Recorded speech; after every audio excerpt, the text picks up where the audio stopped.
झारखंड में विधानसभा चुनाव होने जा रहे हैं। चुनाव शांतिपूर्ण और निष्पक्ष कराने हेतु मतदान दलों का प्रशिक्षण भी चल रहा है। मतदान दल में पीठासीन पदाधिकारी के साथ साथ मतदान पदाधिकारी 1, 2 और 3 भी होते हैं। पीठासीन पदाधिकारी को मतदान दिवस के दिन बहुत से प्रपत्र तैयार करने पड़ते हैं।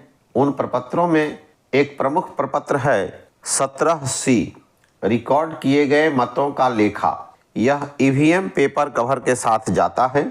आइए जानते हैं इस प्रपत्र को कैसे भरेंगे। सबसे पहले विधानसभा क्षेत्र की संख्या और नाम लिखेंगे, फिर उसी क्रम में राज्य का नाम लिखेंगे, फिर मतदान केंद्र की संख्या और नाम लिखना है।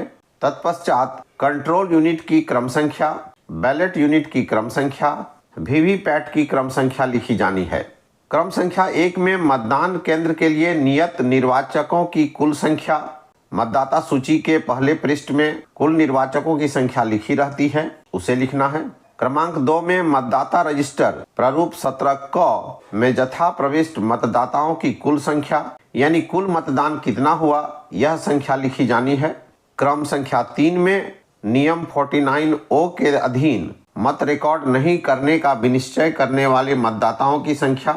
सामान्य रूप से यह संख्या नील लिखी जाएगी, क्योंकि ऐसे कोई मतदाता नहीं होंगे जो मतदान केंद्र पर आएंगे और कहेंगे कि मत नहीं देंगे। मत देने का अधिकार हर किसी को है, अतः यह संख्या सामान्य रूप से नील होगी या शून्य लिखेंगे। क्रम संख्या 4 में नियम 49M के अधीन मतदान के लिए अनुज्ञात नहीं किए गए मतदाताओं की संख्या।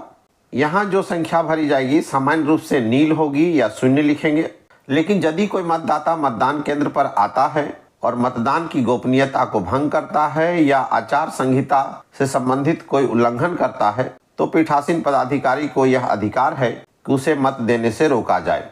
लेकिन ऐसे मतदाता नहीं होंगे जो इस तरह के कार्य करेंगे। मतदाता निश्चित रूप से अपने अधिकार का प्रयोग करेंगे और मतदान करेंगे। अतः यहाँ सामान्य रूप से संख्या शून्य लिखेंगे या नील लिखेंगे। क्रम संख्या 5 में नियम 49MA के अधीन रिकॉर्ड किए गए परीक्षण मतों को घटाए जाने की आवश्यकता होगी। क में है घटाए जाने वाले परीक्षण मतों की कुल संख्या। यह भी सामान्य रूप से शून्य होती है, क्योंकि M3 मॉडल का जो मशीन है, यह मशीन जिस उम्मीदवार को मतदाता करते हैं उसी उम्मीदवार की पर्ची गिरती है। अतः परीक्षण मत सामान्य रूप से शून्य होते हैं। अतः कुल संख्या के नीचे शून्य या 0 लिखेंगे। प्रारूप 17 क में मतदाताओं की क्रम संख्या, चूंकि परीक्षण मत हुआ नहीं, अतः यहाँ NA नॉट एप्लीकेबल लिखेंगे। ख में अभ्यर्थी जिनके लिए परीक्षण मत डाले गए, चूंकि परीक्षण मत हुआ ही नहीं, अतः इस कॉलम में भी NA लिख देंगे।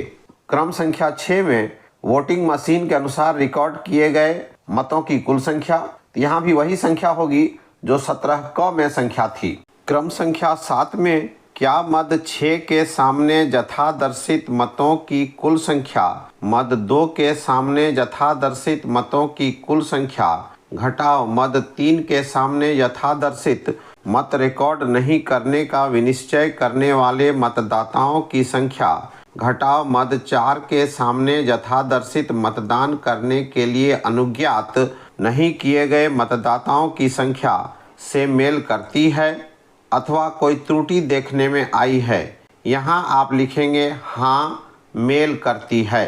क्रम संख्या 8 उन मतदाताओं की संख्या जिन्हें नियम 49P के अधीन निविदत मतपत्र जारी किए गए।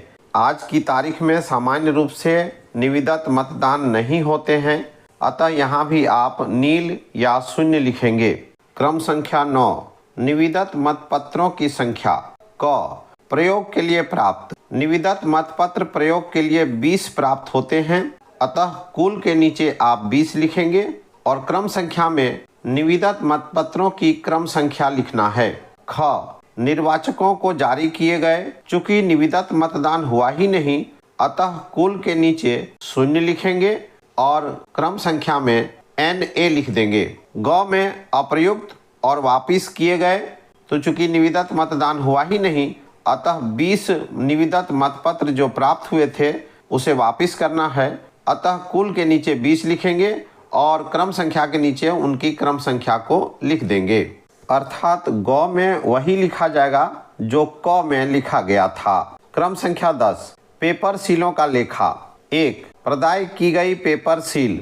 कुल संख्या में आप जितने पेपर सील आपको मिलेंगे उसकी संख्या लिखनी है और क्रम संख्या में उन पेपर सीलों की क्रम संख्या को लिख देना है। 2, प्रयुक्त की गई पेपर सील। एक पेपर सील का इस्तेमाल करेंगे, अतः कुल संख्या में 1 लिखेंगे और क्रम संख्या में उस पेपर सील की क्रम संख्या को लिखनी है। 3, रिटर्निंग ऑफिसर को वापस की गई अप्रयुक्त पेपर सील। जो शेष पेपर सील बचे हैं उनकी संख्या कुल संख्या में लिखनी है और क्रम संख्या में उनकी क्रम संख्या को लिख देना है।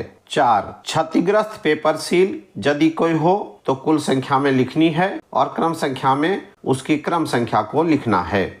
मतदान अभिकर्ता के हस्ताक्षर। जो मतदान अभिकर्ता आएंगे उनके हस्ताक्षर इस क्रम में ले लेना है।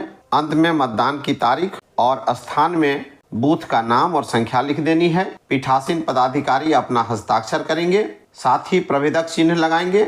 मतदान केंद्र की संख्या को भी वहां पर दर्शाना है, साथ ही अपना मोबाइल नंबर भी दर्ज करेंगे। मुझे उम्मीद है यह जानकारी आपको अच्छी लगी होगी। धन्यवाद।